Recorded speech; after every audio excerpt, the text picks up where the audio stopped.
कधी-कधी काही घटना एका ठराविक काळाच्या टप्प्यामध्ये म्हणजे आठवडाभरात 2-3 घटना अशा घडतात, की ज्याचा अर्थार्थी एकमेकाशी काही संबंध नसतो.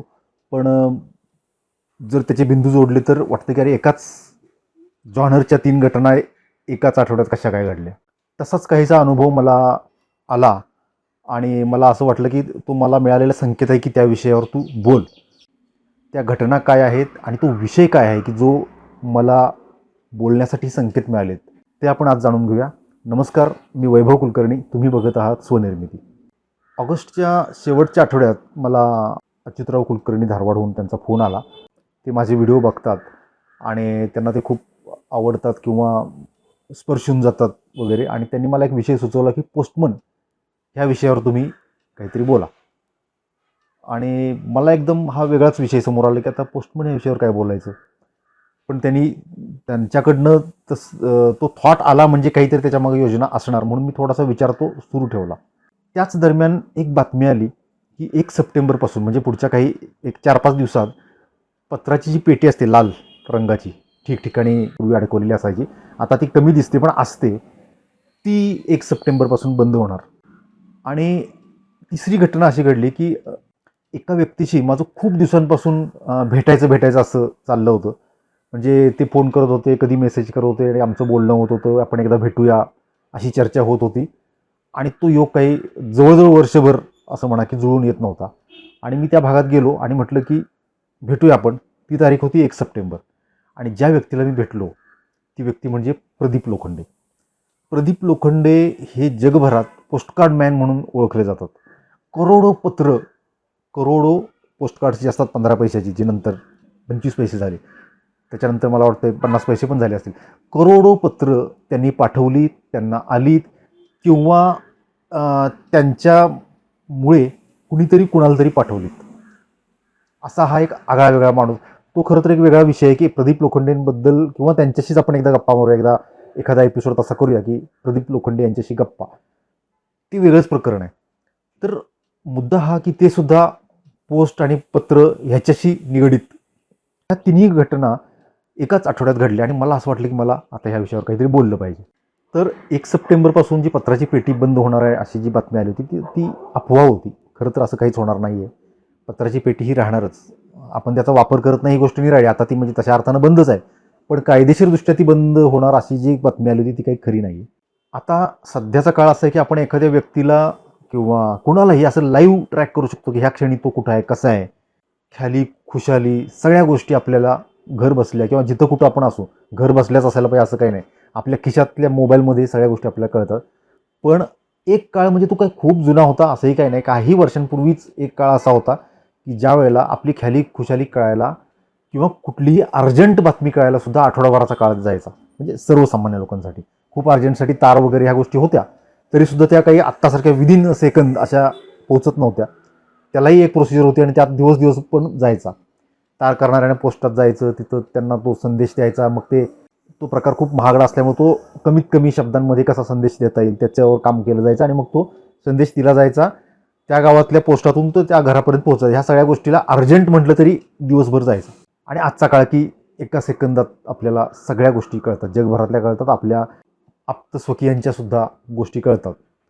तर तो काळ जो होता ना तो भावनात्मकदृष्ट्या खूप वेगळा होता, जे आत्ता मी तुम्हाला सांगून कळणार नाही. त्याचा अनुभवच घ्यायला लागेल आणि जो आत्ता तुम्हाला घेता येणार नाही दुर्दैवानं. तुमच्या कामानिमित्त बाहेरगावी गेलेल्या माणसाची संध्याकाळी घरी जेवढी वाट बघतात ना, त्याच्याहीपेक्षा जास्त पोस्टमनची वाट बघितली जायची.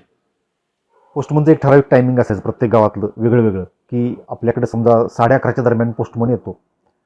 11:30 वाजून गेले की आपल्याला कुठेतरी हुरहुर लागायची, पोस्टमन कसा अजून आला नाही. 15-20 मिनिटं अर्धा तास जरी लेट झाला तरी आपण त्याचाच विचार करत राहायचो की पोस्टमन कसा अजून आला नाही. भले तो आपलं काही त्या दिवशी घेऊन येईल न येईल, पण तो दिसला पाहिजे आणि आपण त्याला विचारलं पाहिजे आमचं काय आहे का. तो हो म्हणाला तर अति आनंद की काहीतरी आपल्याला निरोप मिळाला. तो नाही म्हणाला तर ठीक आहे, किमान एक कुतूहल संपलं आजच्या दिवसापुरतं की आज आपल्याला काही आलेलं नाही, कुठलंही टपाल आलेलं नाही. जर एखादं टपाल आलं तर त्याच्यातले हस्ताक्षरात लिहिलेले शब्द म्हणजे फक्त त्या शब्दाचा अर्थच काहीतरी आपल्याला मेसेज देतो असं नाही. त्या हस्ताक्षरात असल्यामुळं ते लिहितानाच्या वेळचं त्या लिहिणाऱ्याचं फिलिंग आपल्याला कुठंतरी जाणवत असायचं, ज्याला शब्द नाहीत. ही सगळी फक्त अनुभव घेण्याची गोष्ट होती.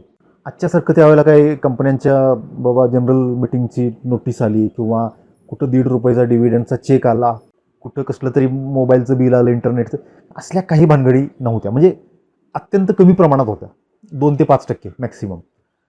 जे काही होतं ते एका माणसानं दुसऱ्या माणसाला लिहिलेलं, हस्ताक्षरात लिहिलेलं पत्र असायचं.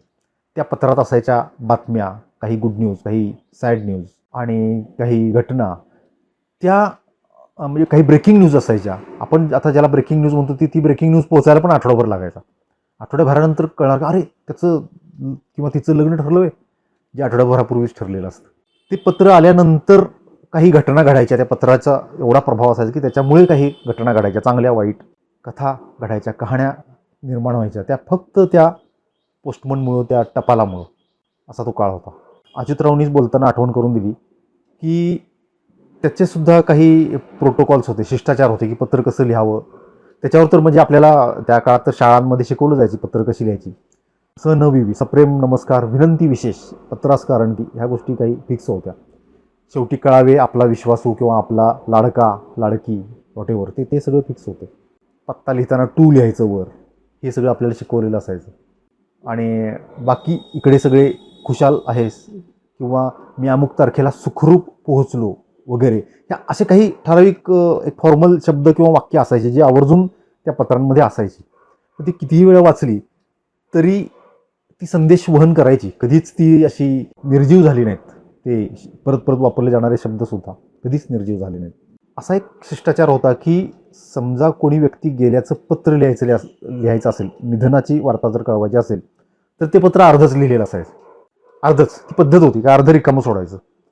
म्हणजे त्या काळात खूप लोकांना वाचता पण यायचं नाही, कुणाकडनं तरी वाचून घ्यायचे. पण जेव्हा ते पत्र यायचं आणि ते बघायचे हे पत्र अर्धच आहे, तेव्हा तिथंच ते हंबरडा फोडायचे. काहीतरी वाईट बातमी यातनं आलेली आहे एवढं त्यांना त्यातनं क्लिअर व्हायचं. आणि मग ते कोणतरी वाचून दाखवायचं की असं झालं, अमुक अमक्याचा तमुक गेली. आणि मग त्यानंतर तिकडं त्यांना भेटायला जाण्याची तयारी, त्याचेही काही रीतिरिवाज असायचे. आत्ता ह्या सगळ्या बातम्या, गोड बातम्या, ब्रेकिंग न्यूज, सॅड बातम्या सगळ्या आपल्याला व्हॉट्सअपच्या स्टेटसलाच कळून जातात. पत्र लिहिणे, पत्र घेणे, म्हणजे पोस्टमनची वाट बघत बसणे आणि त्याने काहीतरी पत्र दिल्यानंतर होणारा आनंद, त्या पोस्टमनला आपण चहा पाणी विचारतो. खरं तर आपली कुठंतरी सुप्त इच्छा असायची की त्यांना आता चहाला हो बनवूया, कारण मला ते पत्र आधी वाचायचं आहे. आलेली पत्र आयुष्यभर जपून ठेवणे, म्हणजे आपल्याला मेसेज मिळाला की टाकून दिलं असं नाही, आयुष्यभर ती जपून ठेवायची. पुन्हा एखादं कपाट आवरताना, घर आवरताना ती पुन्हा वाचत बसायची, पुन्हा त्या काळात जायचं. ही सगळी मी असं म्हणेन की भावनिक लक्झरी होती त्या काळात, अक्षरशः लक्झरी होती. मोबाईलच्या काळात ती पार धुळीला मिळाली. अर्थात काळ आहे, तो पुढं सरकणार, हे सगळं मान्य आहे. पण त्या काळाबद्दलच्या भावना मी आत्ता व्यक्त करतो इतकंच.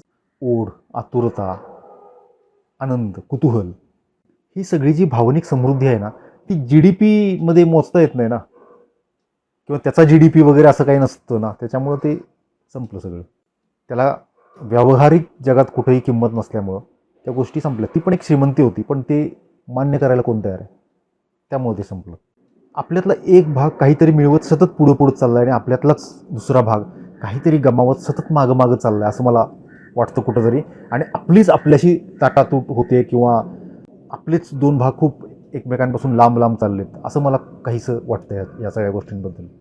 आणि हे सगळं एकसंध असणाऱ्या काळाचं किंवा तो जो एक वेगळा सुवर्ण काळ म्हणता येईल किंवा भावनिक समृद्धीचा जो काळ होता, त्याचं प्रतीक म्हणून एक भली मोठी पत्राची पेटी त्याचं एक प्रतीक म्हणून कुठंतरी उभी केली पाहिजे पोस्टानं, असं मला वाटतं. तुम्हाला काय वाटतं? जरूर मला कमेंटमध्ये सांगा. हा विषय आवडला असेल, व्हिडिओ आवडला असेल तर लाईक करा, शेअर करा. तुम्हाला जर कोणाला, ज्यांना तुम्ही पूर्वी पत्र पाठवत होता त्यांना जर हे पाठवायचं असेल तर जरूर पाठवा. आणि चॅनल सबस्क्राईब केलं नसेल तर सबस्क्राईब करा. धन्यवाद.